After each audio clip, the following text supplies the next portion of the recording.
தமிழகத்தில் சட்டம் ஒழுங்கை பாதுகாக்க அரசு தவறிவிட்டதாகவும் பாதுகாப்பற்ற அச்ச உணர்வில் மக்கள் இருந்து வருவதாகவும் மதிமுக பொதுச் செயலாளர் வைகோ குற்றம் சாட்டியுள்ளார்.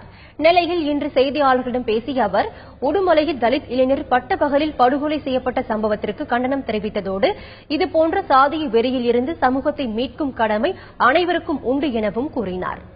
2 முறை அவர்களை கொலை செய்வதற்கு முயற்சி நடந்திருக்கிறது.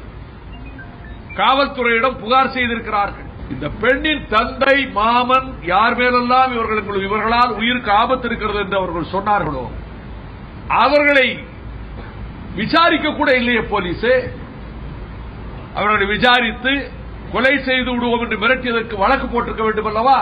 வெட்கி தலைகுனிய வேண்டிய நிலையில் இருக்கிறோம். அந்த பையனை பார்த்தா அந்த வெட்டுப்பட்ட காட்சியை பார்க்கவே முடியாது. பட்ட பகல்ல இந்த குரூரமான சாதிய வெறியிலிருந்து விடுவிப்பதற்கு பள்ளிக்கூடத்திலே அது வெறி உணர்ச்சி தூண்டப்படுகிறது, கல்லூரிகளில் தூண்டப்படுகிறது.